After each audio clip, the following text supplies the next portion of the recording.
Hey BK Nights, how you doing today? We're here today to talk about our business and how we started. Yondo. If you didn't know, I am a fashion designer. And I am a photographer, videographer. And we are going to talk about how it started and what kept us going, right? Yeah, pretty much. I'll say that. Yeah. Okay, so I've always drawn, and when I started college, I didn't pursue it as a career. I basically just took regular classes, trying to figure out what I wanted to do. And my mom always pushed me to like be a nurse or a doctor or some sort of medical field occupation. However, that wasn't my passion. And it wasn't until I met Jeffrey that he actually pushed me to apply to fashion design school and to actually pursue the idea of, you know, making this a reality, like this can be my job. And I figured out my major, business marketing, because I thought I can use it towards my business in the future. And so I did a fashion show my last year in college, and then I did a few pop-up shops in New York City, and then this is where Jeffrey comes in. But by the way, the fashion show wasn't no mediocre fashion show for all the Brooklyn College students that know Krystal and I, because I kind of was there all the time. So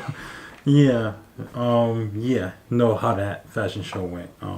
Old footage is on the internet, so you can go and search that description box below. But my photography started, I would say, around the same time she was producing her fashion show. I was into it. I always filmed like old film videos from back in the days. Like my mom had an old VHS camera, and I used to film off that, but I didn't realize it was my passion until I actually met my wife. And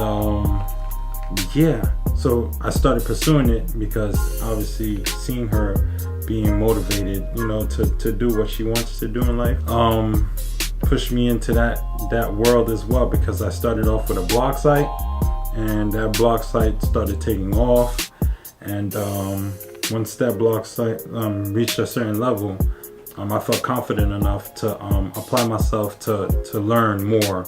And I got hired by a company in Harlem that I worked for about one day. The name of the store is Vault, and I don't think it's open now, but it was really popular in the urban scene. And that day I went to work. The day before, I asked Krystal, who invested in me, to get a camera, and my first camera was a Canon T3i Rebel. And it did the job. I produced shirts. I took photos of these shirts that they had come in. I edited them on Photoshop. I learned these techniques. That one day, I learned techniques from I don't remember his name, but it was an Asian guy type heavyset. I don't know if you're watching this. Shout out to you, because if it wasn't for you, I would have never learned how to edit those photos the way you showed me. And I quit the next day, and then like a few weeks. But why did you quit? I quit because I felt like I needed to. I could do this with my brand, and I didn't even have a clothing line. It was just about producing better quality photos that were mine for the blog, and and I didn't want to get in trouble in the long run with all that stuff. But trying to keep it short, guys. So basically he kept doing different events, and then like a month down the line, young lady was in town. She was performing, and he signed the NDA disclosure, so he can't really say the person's name. So I took photos of the person that was here, and she liked the work. She said, "Hey, move to LA." And I'm like, okay, let's move to LA. And then threw Krystal in my bag, and we was out. If only it was that simple. Hey, I'm just saying. Yeah, so basically after we moved, After that, while we were in LA, he pretty much worked with up and coming artists. I've done stuff with mainstream artists as well. And, models and stuff. And then he did my photo shoots. Obviously, I'm gonna take advantage of having my boyfriend be a photographer. So I started you continue sewing with her fashion more, and I launched my website, and I had my first that wasn't my first photo shoot. That was actually like my third or fourth photo shoot. And then I launched the website, and we randomly were walking down the street in Hollywood, and we saw this pop-up shop. Right on Selma. Basically she looked at the stuff that I had, and she requested a few items. And it was in her store the whole time I was there in LA. And after that, we just kept networking. And then eventually we came back to New York, and we basically had like a little break because when I was pregnant with my first child, Lucas, I wasn't like really in the mood to sew. Like I was always sick. And so basically it just prolonged. I tried to make a dress. And I think that was it. I just tried to make a dress, and it just didn't follow through to the end.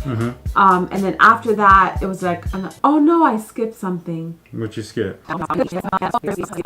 We came back from LA, and we actually had a pop-up shop here in New York City, downtown Brooklyn, Dumbo. And it was so cool. It was a big event, and I sold a few items there. And there's more footage of that, I believe, on my on Gemini Heart's Instagram. So I didn't really sew during that pregnancy, and then after that I had my second child, and I didn't really sew either. But now I'm starting back, like I'm getting into it. Like I sewed a few things for the website that's up now. So while we're doing all of this, he would take photos of my clothes to put on the website. Video, he helped edit a lot of things, like my photo shoots, edit all make my flyers for all my events to go to. He also fixed my website up to make sure it had a clean look. A little bit of coding. So we basically work with each other hand in hand. He's a photographer, videographer, and maybe he'll have a vision that I don't see yet, and he helps me out, and I help him out whenever he needs to do anything. Definitely. It was a team. It was a team effort, and when I started my line in LA or whatnot, she would cut and sew certain pieces that I had ideas, so we'll go to Moods of LA, and then got the fabrics, and then we'll figure out how to cut the sleeves. You remember the leather sleeves? Yeah, we added leather sleeves to his denim jackets and studs and t-shirts. We did a lot of DIYs and creating things amongst ourselves, because we didn't have the money or the means to basically have a manufacturer and all of that stuff. So we had to create the way we know how to create, and that's with what we have. And then coming back to New York, kinda set us back a little bit, because we saw the proper way to do things, and it kind of manipulates your mind away, because being creators, there's no specific rule of creating any art. So when you're in this art field, they want a title for you. So they want you to say, oh, I'm a videographer, I'm a photographer. So you got to stick to that thing that they put you in a box for, and you got to work that scene. But I hate that. So I'm a guy that lives with I would say no rules to say I don't know. But I'm a risk taker, and I like to create in freedom, to be free or whatnot. I don't want anyone to control what I'm producing. So yeah.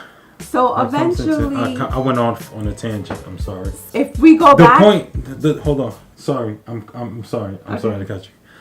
The point is, where we are today is Never Loved This Boutique.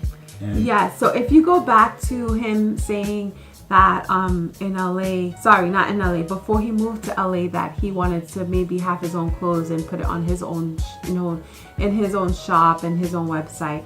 basically like he came up with the idea of a beer that's broken down and like hurt and damaged, and pretty much it represents him trying to follow his dream and his passion. And so he eventually merged it onto like hats and shirts and stuff like that. And so he was giving it out to people, all the artists that he worked with in LA. Gave it out. He basically handed it out to them so they could, build a brand, wear it, build a brand. And same as I would give it out to some people or whatever.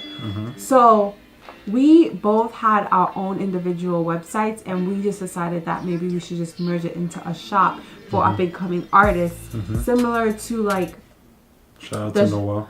Yeah, like a lot of people always told us this, and we were like, no, we don't want to do this together. Like we want to do it separate. But we then realized, with age comes wisdom. So we eventually realized that maybe we should merge it together. But it's not just going to be us. We want to bring in other creators, and not just, we don't just want to limit ourselves to clothes. We eventually one day want to branch out to more artists who are creative. Like if you're a painter, or if you're a musician or whatever, if you have a CD or whatever to sell, like you can purchase it from our website. So right now it's just Steal Davy is the name of his brand. So SDVNY, Steal Davy, New York, and Gemini Heart, and then we just have like the shop clothing, which would be under NLUSB. But yeah, we're definitely looking for other up-and-coming designers who may not want to spend extra money on their own website and maybe want to merge with us. And then obviously you have a photographer. Our followers. Yeah, they obviously have our followers, my followers, her followers. And once they see your product and you bring in your followers, we all eat together. Yeah. Like, one hand washes the other, and two hand washes the face. There we go. So that's pretty much the basis of our company, Never Loved Us Boutique, or NLUSB. We just wanted to work together with other entrepreneurs who believe that they can be successful, even if we're the stepping stone for them. We just want to be part of, we just want to help build and be part of the journey. And be part of the journey. So that's pretty much it about our business. If you have any more questions, comment below. I'm pretty sure there's things that we probably forgot that we didn't even think to say. So just ask us and leave a comment below. It was a tough road, but definitely you see the beauty at the end of it. So thank you for watching this video. We'll see you in the next one. Feel the love. You should take a picture for the thumbnail. Don't we used to? You just stop it.